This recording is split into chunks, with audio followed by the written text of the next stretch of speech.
Hi there, everybody. Welcome back to another episode of VolcaKnowledge. I am joined today by Leif Karlstrom, who is a professor at the University of Oregon in volcanology and geophysics, and he is also a professional musician.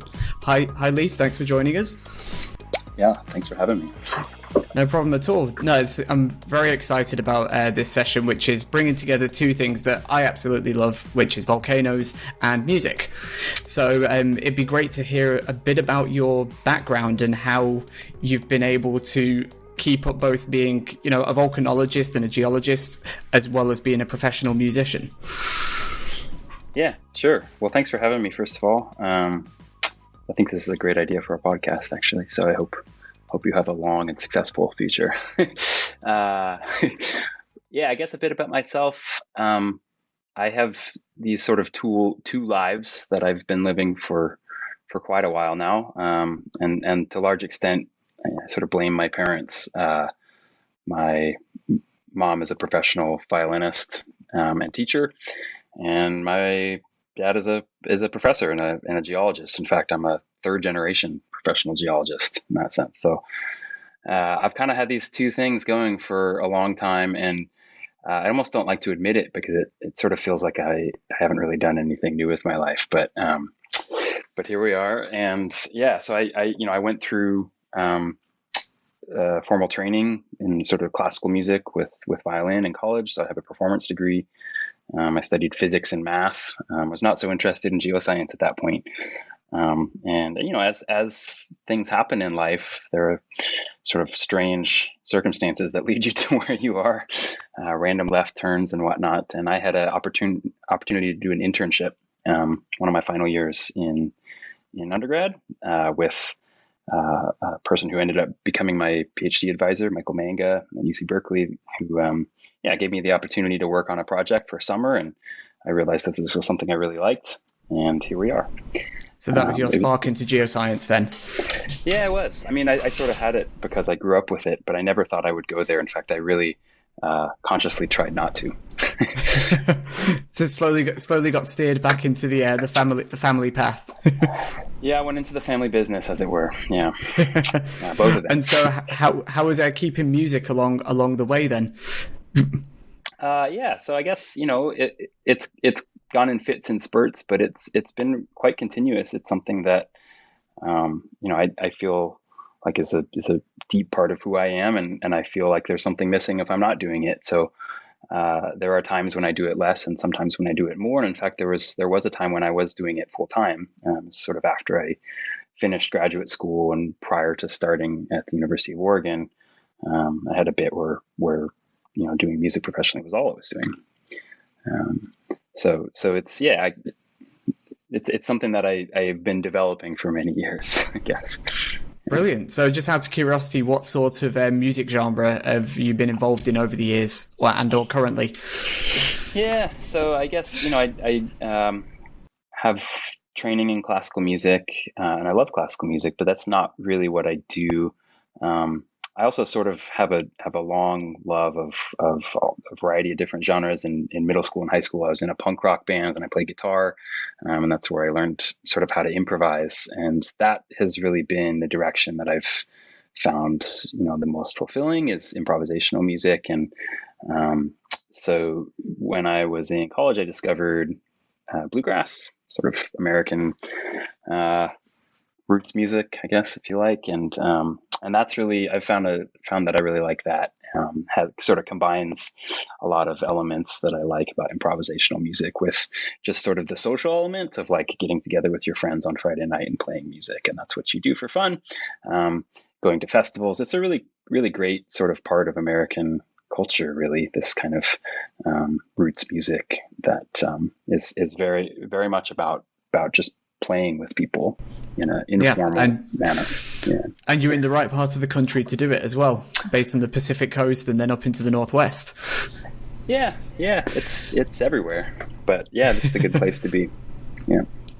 So on that note of improvising, I think this is a nice segue to what we're going to talk about here. One of the perhaps maybe the best improvisers we have in art is nature, or maybe not, as the case may be. So what we're now going to do is talk about one of Leif's very exciting projects, which I've admired ever since it came out, and I wanted to showcase it on this immediately by bringing these two completely different areas together of volcanoes and music. So can you tell us a bit about the Volcano Listening Project? Sure. Yeah. I mean, I guess just as a bit of backstory there, I've always viewed these two parts of my life as quite separate. I mean, it's distinct communities, different languages. It's actually really hard to make meaningful crossover that doesn't feel forced and kind of cheesy or fake. But I guess I found something that I hope will get there with this recent project. I guess what the motivation for it is more or less a realization that the way that we encounter data, the way that we try to understand natural data is visual. That's how we're trained as scientists, right? You look at plots, you look at movies sometimes, you read text. It's a primarily visual throughput there, but of course we have other senses, and just in terms of the numbers, if you want to understand time series data and subtle variations in time, your ears are much more finely tuned to do that than your eyes, just in terms of the sensor that they represent. And of course, this is no coincidence. There's like good evolutionary reasons for being able to sense patterns in noisy data, or being able to react to such things. And as it turns out, people have actually approached scientific data from an aural standpoint, right, by listening to it. And this process called sonification, and nowhere near as well developed, of course, as the visual representation of data, but I think quite powerful. And so that was kind of the original motivation for the project, is sort of thinking about how could we, encounter volcanic data? How could we perhaps learn from it by listening to it? Yes, and that opens up a whole world. Of course, because if you're physically in the field, particularly if you are dealing with an active eruption, one of the best tools you have at your disposal, as well as your eyes, of course, is your ears. So that's listening to the sounds that we can hear. But what you're talking about is actually sonifying other data sets, not just that listening within our frequency of hearing. Yeah, that's right. Yeah, so I guess one of the ways that I've tried to, rationalize this to myself and maybe explain it to others is like, imagine, if you will, a plot with two axes. I wish I had like a little whiteboard, but I don't. But so one axis is sort of the representation, or the degree of representation of data, and by that I mean, I guess something coming out of a sensor might be in sort of voltage counts or in ones and zeros or something like this, very raw, very hard to parse, right?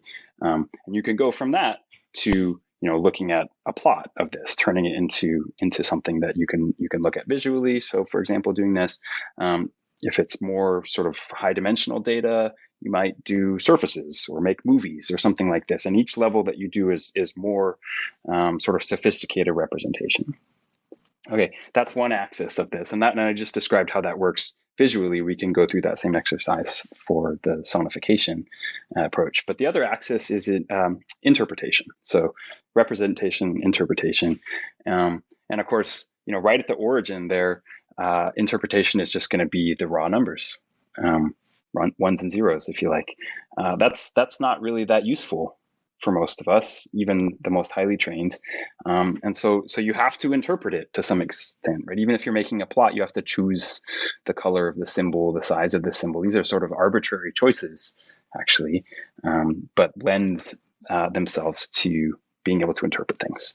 And then, of course, you can go farther and farther along that plot, and eventually you get to like Vivaldi Four Seasons or something, right? Where it's basically like completely interpretation. Maybe you're motivated by the fact that it was spring or something, right? But there's very little about the data there. And in some sense, like I like to put that on the same axis, actually, right? Because to some degree, you are using the data as inspiration for creating art, right? So now if you look at your data in this space of representation, interpretation, you can sort of put like peer-reviewed science in some blob. You can put like education, outreach, and then you can put art. And they all live in this space happily together, and they in fact overlap. And so sonification, I guess, you could think of quite generally in that way as just taking any type of data. It could be spatial data, could be temporal data, and representing it in terms of sound. Brilliant. And not just sound as well, but then also adding those other layers on top. So like you just said, normally we see these things from a visual experience, but by adding on a visual layer to an audio data, you enhance that experience for a reader or a watcher or listener. Yeah. And I think this is, I tend to think that this is the way that we're going, right? Is in terms of a more immersive, more multimedia approach to life, even, right? But we're calling these things data movies, and I should say this is by no means at this point just me. In fact, a lot of the inspiration for this volcano listening project comes from a prior effort by Ben Holtzman at Columbia called the Seismic Sound Lab, where he's been developing these sort of sonification and visualization tools for seismic data and for earthquakes for many years now, actually. And there's some really wonderful data movies that he's put up. In fact, he's done big sort of exposés at the Hayden Planetarium in New York City that are really wonderful. But that's sort of the idea, is that you sort of combine a visual element, which maybe allows you to give yourself a sense of place in some sense, and some grounding in things that you're more used to interpreting as a scientist. And then the sonification element, which, brings to the table a lot more in terms of the ability to sort of sense different patterns. Yes. So particularly when you're dealing with, as you said, like time series data, you're taking, but somebody can't sit there and listen to a data set for 12, 24 hours, days and weeks. So you're having to compile this data over long periods of time, and by doing that, you're able to potentially see these patterns through another way. So that's, as you say, taking seismic data or volcanic infrasound that we can't hear with our regular hearing, but when you bring it together over a shorter time frame, you can actually start to recognize those signals. Yeah, that's right. So I guess we could talk about maybe the techniques of sonification a little bit, because I think in order to dig into this, take a deep dive, as it were, then we kind of need the nuts and bolts. And I think keeping in mind this plot that I laid out for you with representation, interpretation is a good way of starting with this. I actually wonder whether I could, I have a couple of sounds all sort of queued up here, as it were. This is a sonification of an experiment, actually, that I was involved with in graduate school, looking at a geyser in Yellowstone National Park. So it's the Lone Star Geyser, for anyone who's been there. This thing has erupted almost like clockwork every 3 hours for at least a century. And lots of people actually. That long. Yeah. Is that far back? There's a whole crew of citizen scientists, geyser gazers, that keep really good tabs on that geyser and every other geyser in the park. But this thing is like a great sort of analog to volcanoes, and we view it very much like a sort of miniature, perhaps less deadly volcano. Yes, a lot more easily accessible and reliable. Yeah, that's right, and that's crucial, right? Because we don't know how to predict when volcanic eruptions will happen, or what happens when they do erupt. And so this allows you to sort of understand in a system that works physically in some similar ways, how do you instrument, how do you monitor, how do you make sense of multiple data sets it's sort of like the, people within a dark room trying to look at an elephant and like looking at different parts of it. That's sort of how I view scientific instrumentation, is that like you've no idea what you're seeing there, and it's only this weird sort of remote picture anyway. So you have to find ways of kind of seeing through the noise, and even seeing through the complexity to processes that you might be interested in. So let's see. So I guess, yeah, so just to describe the data set a little bit, I should mention that we have made these data movies, this being a podcast. I'm not going to show the videos, but presumably you can link to them or something. Yeah, anything that you show or that you've mentioned today, we can provide the links for. So if you're listening by audio, then I definitely encourage you all to go to the links through whatever platform you're seeing to see the full experience. Yeah, great. Yeah, so we made a data movie, and I think a crucial element of these, which I'll talk through it so it'll be a little bit easier. But if you're kind of encountering this in the wild, as it were, you need a reference, and so sort of an explanatory key, I think, is really important. Mostly because this is a type of interacting with data that we're not used to. So whether you're coming at this as an expert or as a member of the general public or something, like, you need to be able to sort of know what to listen for. So what we did is we took 10 hours of data. So that encompasses 3 different eruption cycles. Remember, it's erupting every 3 hours, and each eruption roughly lasts, I think, 15 minutes or something like this. And an eruption cycle at the Lone Star Geyser, as well as many other geysers, includes these very distinct phases, where one of them is the eruption, but then there are kind of like a sort of a lead up phase, a relaxation phase, a quiescent phase. And so what we wanted to do is to be able to hear those. And we had a number of different instruments out that are actually very similar to the instruments we use to monitor active volcanoes. So we had a tilt meter measuring the angular displacement of the ground surface. We had a broadband seismometer that was looking at sort of high frequency noise associated with cavitation in the subsurface and water movement. And then we had an infrared sensor pointed at the geyser cone. And so that was going to tell you through voltage when water was coming out. And so, yeah, so we had those 3 different data streams, and the goal is to listen and identify the 4 phases that I just mentioned of the geyser eruption cycle from those data streams. You've compiled each of these data streams into a single sound, so they're now a single file. Yeah, so this is like Wow. a cheesy way to think about it. It's like, some sort of like polyphonic orchestral thing, right? Where each sensor is a different voice, if you like. And so what I'll do is I'll play the whole thing. I'm not going to play the entire track. I'll just give you a taste for it, but then I'll very briefly isolate each data set. Yep.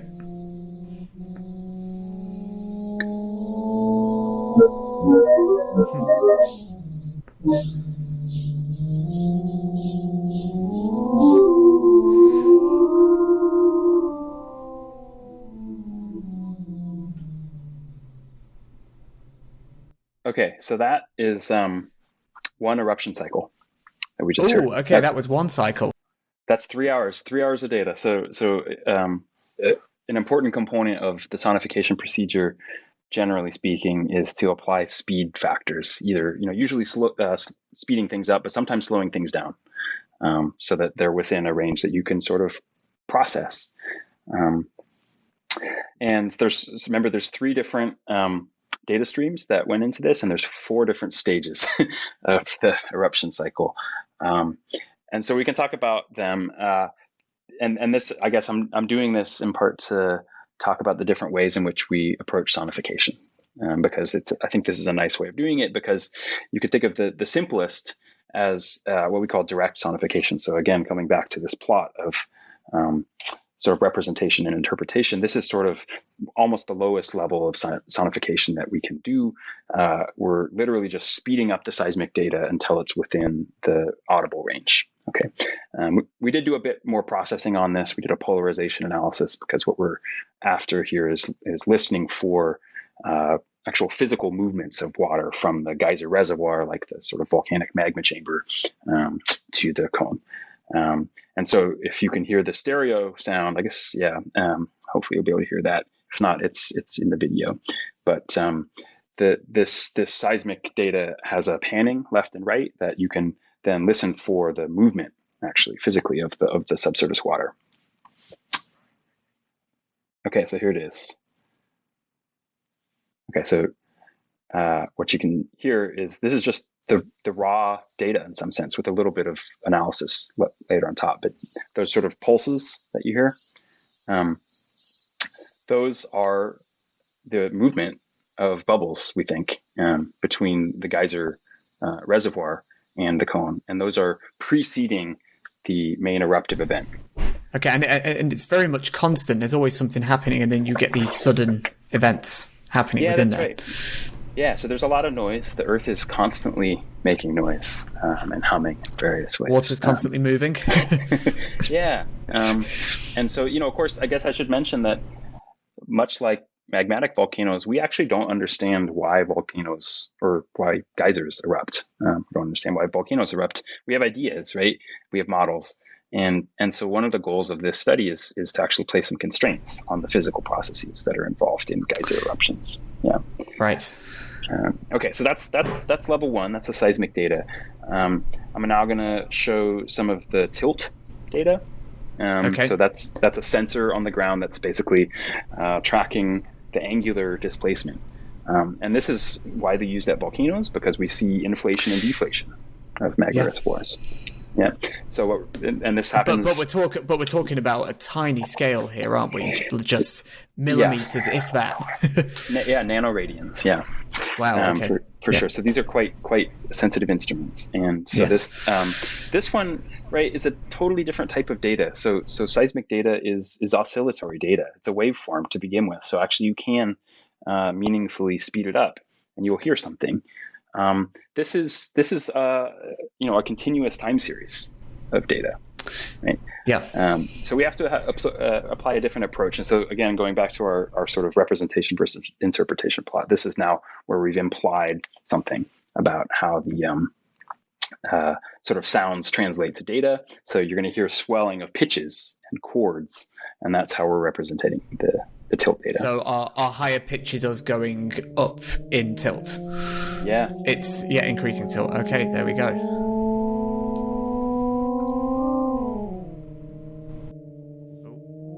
Yeah.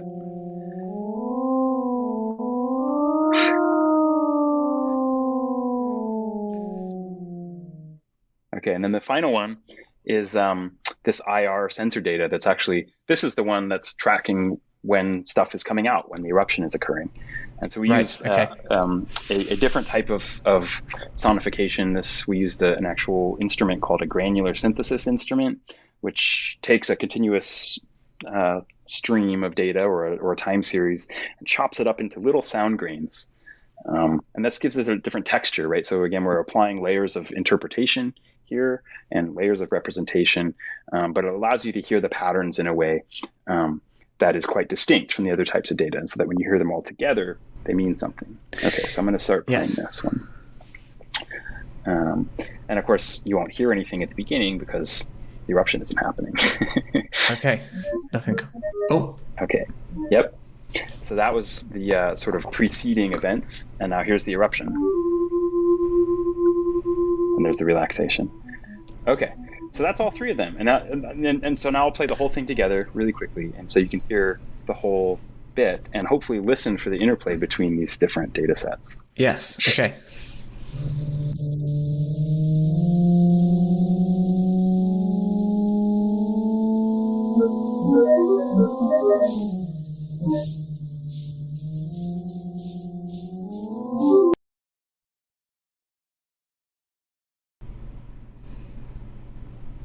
All right.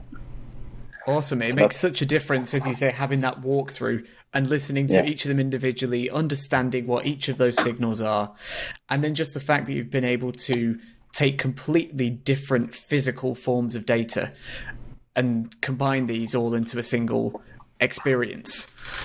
Yeah. That lasts, what did you say, how long this lasted for? That was 20 seconds. 20 seconds listening to how many hours of data? 3 hours of data, yeah. 3 hours of data. Wow. Yeah. As you say, it just completely changes the way you experience data, as opposed to just looking as you would normally do in a research paper, and seeing 3 plots underneath each other, and you're trying to track them down, matching the different signals together. Whereas there, you can just close your eye. You could look at the visuals as well, but you can just close your eyes and listen to it. Listen for those interactions. Yeah, and I guess the artist, putting on my artist hat, of course, there's a lot of value in thinking aesthetically, right? Even if you have a very technical and objective frame of reference, because sometimes sounds can be quite distracting in ways you don't want them to be, right? So you can basically use the aesthetics and sound design, which is, of course, its own field, right? Movie soundtracks and commercials and all sorts of sounds that we hear in our everyday life are highly engineered. So we can use all of that, framework to design sounds that allow us to pull out information, and that's the whole goal. Brilliant. So as well as the geyser, you're also able to apply this to volcanic systems. It's not as reliable or predictable, but sometimes you have events that are very well monitored, very well recorded, and you have data sets at your disposal. I guess that's the hardest part with volcanic eruptions, is you need the data available to be able to process it. And so a lot of this relies on recent data acquisition and recent monitoring. Yeah, it does.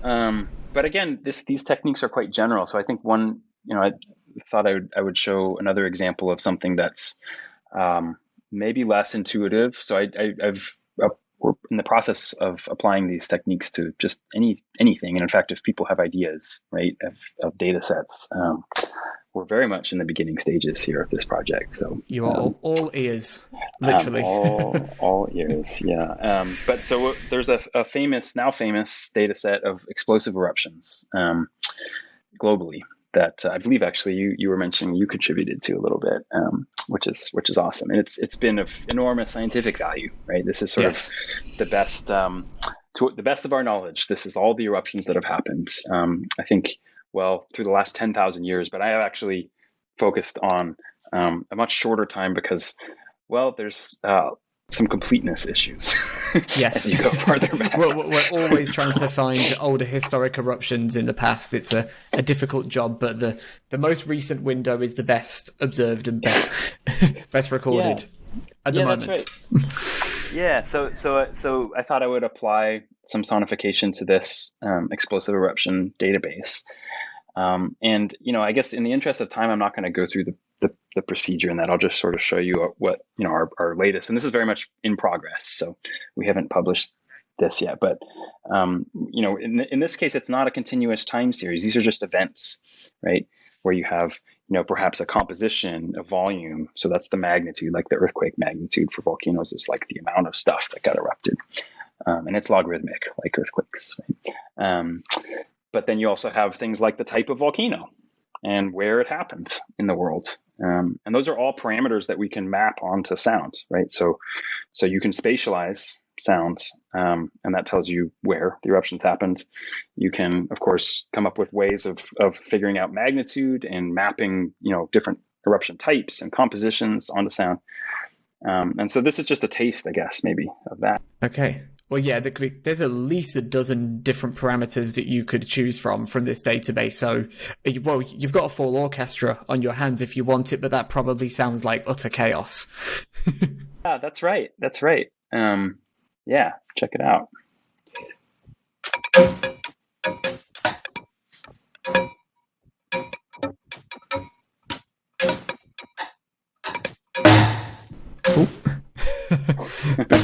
Big eruption in there. Some big eruptions. This is the last 600 years of eruptions. So this is coming forward in time to present day. Actually, it's going back in time, and actually, that's something that I think we'll probably change in the final version, is have us arrive at the present. But you can sort of, and I think probably what's coming through is not the full experience in terms of the sounds that we've designed, but we've tried to be, quite meticulous in some ways, and I'll just stop sharing, about, sort of how you encode magnitude versus composition versus volcano type. And I don't expect you to hear those things right off the bat. It would be crazy to, but with a key, right? That tells you this is what's varying along this axis versus that axis. I actually think that we might learn some things from this data movie, because the patterns that emerge are quite different than I've seen this data represented before. And then you can start getting completely creative and assigning a whole range of instruments to every different type of data set. So, but personally, I want you to apply trumpets to the highest magnitude eruptions. But okay, yeah. Well, in some sense, actually, one of the goals of the project is to make tools that allow anyone to mess with this. So if you want trumpets, you should make one with trumpets. And these are not standard tools that we that have in our toolbox. But I've started, and Ben Holtzman and others have run workshops and classes, teaching sort of from a sort of programming standpoint, how do you sonify data, and hopefully it becomes a thing that becomes part of our normal workflow. Yeah. So going then the next step and taking that sonified data and actually producing scores out of it that people can physically play. Although I don't even want to know what some of those look like. Yeah, no, it's we're actually making a score from this eruption database. Yep. So there's automatic notation software. It's quite sophisticated, really, and it would be more like a percussion score. But that's actually the other stage of this project, is that there is an artistic, purely aesthetic component to it, which is that we're taking this data and now having musicians interpret it, right? So either try to play it faithfully, like play that volcano explosive eruption database. It's possible, right? That's it would take some work, but a skilled percussionist could definitely play that. But then you can, take it another step and ask people to compose based on it, or to improvise based on it. And that's all going back to that graph. It's all going back to this graph, is that, and maybe what you want to interact with in terms of volcanic data, maybe you don't necessarily care about the data itself, or even the interpretation. Maybe you're just inspired by the patterns that you see or hear. Yeah, so you can follow the data for a while, take on that inspiration, and then break out into a full jazz solo in the middle of the database if you want to. if that's what you want to do, yeah. And I think, like much art, right? There's a long tradition of doing this, right? And so I hope that this opens up a new way of people making sort of art and music too. Awesome. That's a really, really nice way to wrap up the project. The other one that I wish we had more time to show, but I'll just direct everybody to go and watch it, is your full audio visual experience of Hotel Kilauea. So this, if I'm correct, is taking several data sets from the 2018 eruption of Kilauea in Hawaii and visualizing it visualizing the data as well as the sound data. So it's the seismicity, the GPS movement, the tilt data, and anything else? There's gas emissions. And SO2. Gas emissions. Brilliant. So yes, I encourage everybody to go and have a listen and a watch of Hotel Kilauea. For anything related to this project, you can go to volcanolisteningproject.org. I believe you're also on Twitter as well at Volcano Listener. So you can follow along with Leif and his group's work. And so I just want to wrap this up now, as I do with everybody, just to ask you, what's your most memorable volcano related experience? I think there's many. Of course, volcanoes are quite memorable, whether they're erupting or not. But I did have the sort of luck to get to visit Halemaumau while it was still quite an active lava lake. So I visited actually only a few months before the 2018 eruption, when the lava lake went away and there was that large eruption on the East Rift Zone. And so I visited in a scientific capacity. And got the chance to visit the routine sort of morning monitoring sessions with the Hawaiian Volcano Observatory, led by Don Swanson there. So we had to get up at 3 a.m. This is before the park opens, because of course it's off limits to visitors. And they have a number of sensors, including physical collectors of tephra, that are being sort of updated. And so we go out there, and it's the middle of the night, and you see this sort of very ominous looking glow. And I think I would say the experience, of course, it's a rather spectacular thing, seeing a volcano in its sort of full eruptive state. But I think the experience, especially with regards to this, is the sounds. That in fact the very deep rumbling sounds like felt through your entire cores. Like as soon as we were close enough, and especially when you sort of got out of the car and started walking towards the crater's edge, you hear it way before you see it. And it's this sort of very deep rumbling that is the convection in the lava lake, more or less. And then there's just that constant crackle as well when you're close in the background. So you just start adding all of these layers, and then eventually you get the visual experience. Yeah, and it's quite wonderful. So I think that if I needed any other reason, that's a pretty good one to start on this path.